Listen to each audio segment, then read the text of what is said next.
welcome back to my channel, or welcome to my channel if you are new. Just want to preface this video by saying that if I look exactly the same as I do in last week's video, that is because I do. I basically filmed these videos all in one day, and I just really couldn't be bothered to sort of change my top or my hair, so we're just gonna roll with it. I thought I would film the books that I want to read by the end of the year. Now we have literally 2 months left of the year, and this is a very ambitious stack for me. There is no way in hell that I will finish reading all of these books by the end of the year, especially because some of them are quite chunky and it takes me quite a while to read them. However, I did do my sort of autumn TBR and you guys seem to love that. I'm not gonna lie, I have probably read about one book within that whole video, and one of them was a reread, so not sure how well this stack's gonna go. I don't really like to compile a TBR for the month because I am so much of a mood reader that once I finish a book, I might be in the mood for something completely different to what is on this stack. There is definitely a big range of books on here, which is what I quite like, and usually if I do put together a TBR pile, there's usually a mix of things so that I can kind of, you know, pick and choose. Instead of rambling, I'm just gonna jump straight into the video because we've got quite a lot to get through. But don't forget, if you do like this video, then give the video a thumbs up, subscribe down below, and don't forget to turn on the little post notification bell so you're notified every time I upload a new video. And don't forget to follow me on all of my social media channels. And with that said, let's just jump straight into the videos. I have actually given myself the task of not buying any books until the end of the year because I've asked for books for Christmas. Other than that, I, you know, don't want to buy any books. We're gonna start off with the first book, which is Tomorrow and Tomorrow and Tomorrow by Gabrielle Zevin. I, like everybody else, have heard so much about this book.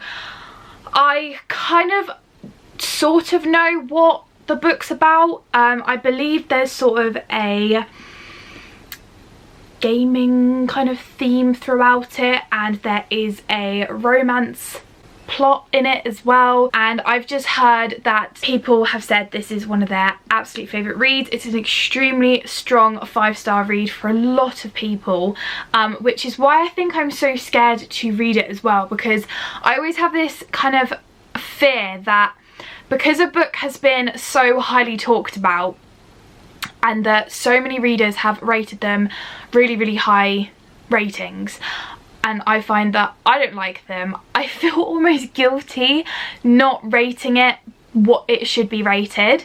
But obviously not everybody is going to have the same reading tastes at all, which is why I think it's so okay to kind of, you know, not enjoy everything that everybody reads, especially if it has become absolutely viral on TikTok and Instagram. There's a lot of books that I've read that I have had recommendations from social media, and I've actually ended up not liking them at all, even though people have rated them 5 stars. So, you know, it is absolutely okay, but I do feel a little bit of pressure sometimes, but especially this book as well, because I think it's quite a sad book too, so I just really hope that I like it. I think I will, but I am so scared to sort of dive into it. I know that once I do dive into it, I will probably absolutely love it. It's also a genre that I don't typically pick up.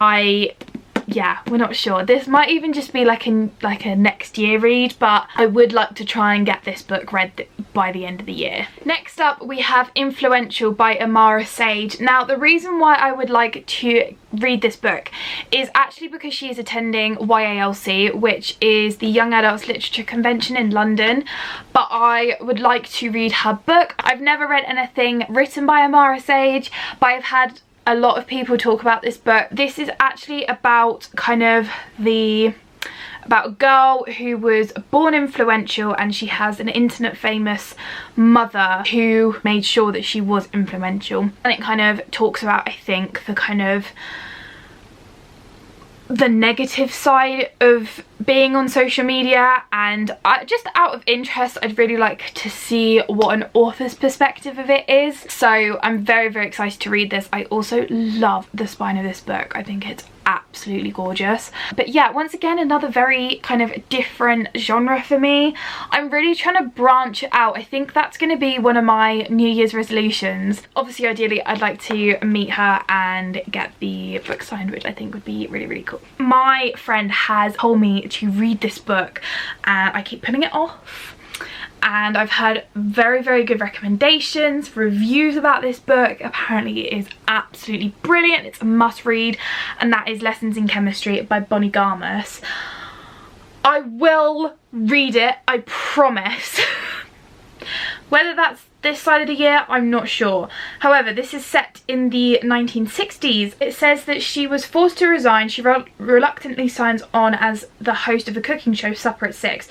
But her revolutionary approach to cooking, fueled by scientific and rational commentary, grabs the attention of a nation, and soon a legion of overlooked housewives find themselves daring to change the status quo, one molecule at a time.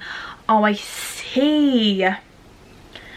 Okay, so it's definitely a I believe this is like a historical fiction book, something like that. I'm not 100% sure what it is about. It's a very poignant book. Apparently I've heard a lot of people talk about it being very emotional as well. There's a few harsh topics in here as well, so definitely read the trigger warnings before you read it. But I am very, very excited. As I said, one of my close friends has read this and she said that it was absolutely brilliant and that she would recommend it 1,000 times over, so I will definitely be reading this soon. And yeah, I'm very, very excited to dive into this book. Also, it was one of the bestsellers of last year, so that's what makes me think that it is going to be a very, very good book. Next up is a little book, it's a tiny book, and that is called Winter in Sok Cho, which I believe is very interesting. It's quite a short book. It's a tiny little book. However, it is about a young French-Korean woman who works as a receptionist in a rundown guest house. One evening, an unexpected guest arrives, a French graphic novelist determined to find inspiration in this desolate landscape. The two form an uneasy relationship. She agrees to accompany him on his trips to discover an authentic Korea, and they visit snowy mountaintops and dramatic waterfalls. But he takes no interest in the real Sok Cho she knows, the gaudy neon lights, the scars of war, the fish market where her mother works. As she is pulled into his drawings, she is troubled by his vision of her, until she strikes upon a way to finally be seen. I think this will be a really nice book. I obviously kind of want to read it because it is about a French-Korean woman.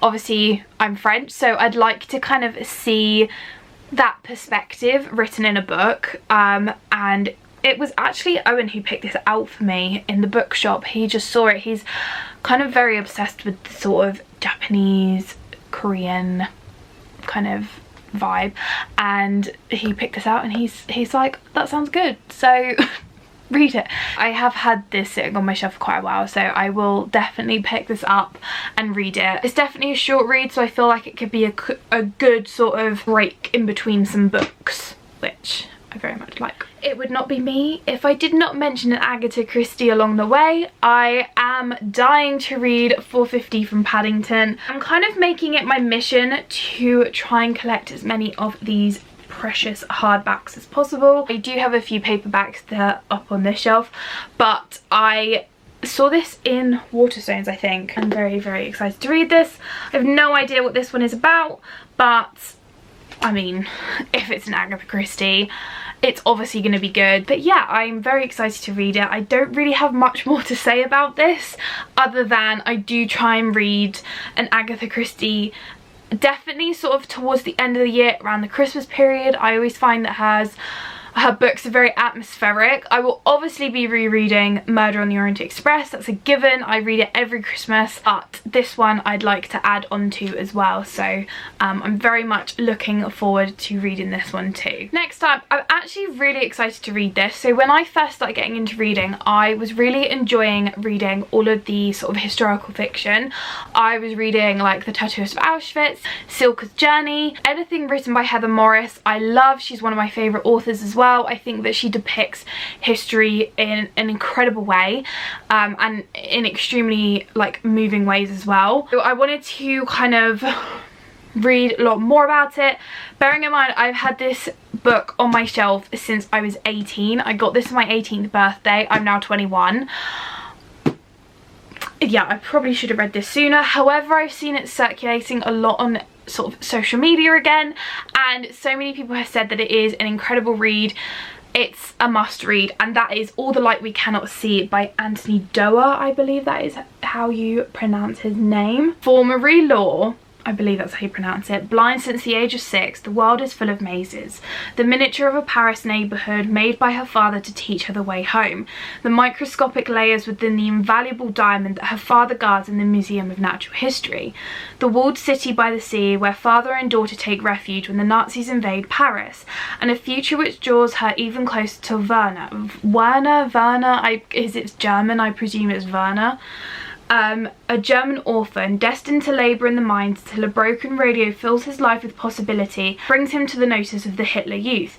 In this magnificent, deeply moving novel, the stories of Marie Law and Werner illuminate the ways against all odds people try to be good to one another. So this is obviously a very bittersweet and moving novel, which I think is right up my street. I like to read these sorts of books towards the end of the year, you know, and I've heard a lot about it. People have said this is a super fast read as well, because you're just trying to sort of encapsulate all of this like energy between two young people falling in love. I feel like this book will give me the vibes that Lovely War gave me, which was so bittersweet and incredible, that anything like that I am very, very interested in reading, and I think this book will do that exactly for me. This honestly was bought for me, yeah, literally on my 18th birthday. This was back in 2020.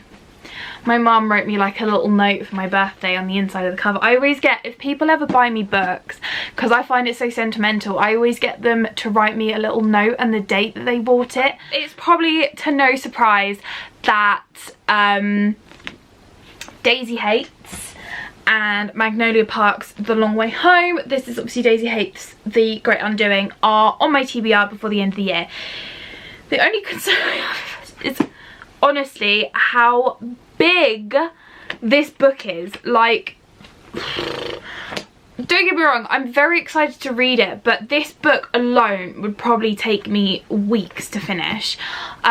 As much as I love to read, however, I don't get the chance. I'm not sort of like, I don't stay at home all day every day. Like, I do have work and I have uni and I have assignments to write and I do other things sort of outside of it, so I don't unfortunately get to sit and like read all day, which is what I would love to do. And if I had the capabilities of being able to do that, I 100% would, but unfortunately I don't. So to get through thicker books, it does take me quite a long time. However, I'm still definitely going to read these, hopefully like finish by the end of the year, if not beginning of the year, because the next one in the series is coming out, which I would obviously like to very much get my hands on and finish.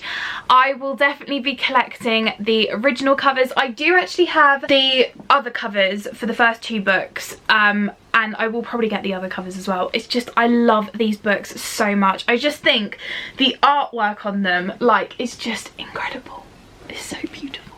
I love it. I love it so much. I obviously won't sort of dive into the synopsis of these two books because you really do need to read the first two books in the series. If you are unaware, this is the Magnolia Parks universe, one of the best series written of all time. I love it so much. It is brilliant. Yeah, so I hopefully can get through these two before the end of the year. And the last book, you guys would have seen me mention in last week's video in my wrap up that I had read The Family Upstairs, and that the minute I finished that book I ordered the second book in the series, and that is The Family Remains by Jewell. I will definitely read this by the end of the year. I need to know what happens, what's going on. This is brilliant. So this basically follows, I can't say too much about this because I don't want to spoil the first book, but this follows one of the characters from the first book into the second book.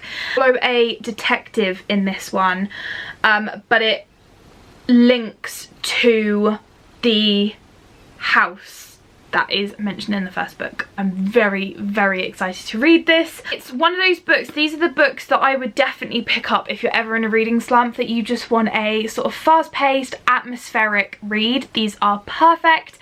I read them so quickly. I read The Family Upstairs in like less than a week, which is usually very, very good time for me, but I loved it. It was brilliant. So I'm definitely very excited to jump on and read the second book. After my very ambitious TBR, we shall see how I get on with it. I will be doing a yearly reading wrap up at the end of the year so that you guys can see every single book that I read throughout 2020. It's gonna be crazy. We're going into 2024. I cannot quite believe that we are already sort of towards the end of the year. However, I have got a lot of good content coming up, so definitely stay tuned and don't forget to subscribe and turn on the post notification bell so you're notified every time I upload and you will never miss a good upload. I've got a couple of vlogs coming up, and I've got obviously all my Christmas content is planned, and I've got a couple weeks off over Christmas, which will be very, very nice. We are going over to France, so another France vlog will be up on my channel. But yeah, I hope you guys enjoyed this video and got some inspiration for your TBRs, or even if you need some book inspiration to put on your Christmas wish list this year, I hope that you found that. If you have read any of the books that I mentioned, then please let me know your thoughts. Obviously no spoilers, please. I would love to know how you got on with them, and tell me what your TBR is before the end of the year. Let's see how many books we can read before the end of the year. I know that I've got 5 books to read to reach my reading goal for the year, so I'm hoping that with this TBR I can complete that. But I'm very, very excited, and if you want to see me kind of give updates and stuff, then definitely follow me over on my bookstagram, which is _books_with_Luce. That's always linked in the description box down below, and don't forget to follow me on all my other social media platforms. And with that said, I hope you guys enjoy this video, and I'll see you guys in the next one. Bye guys.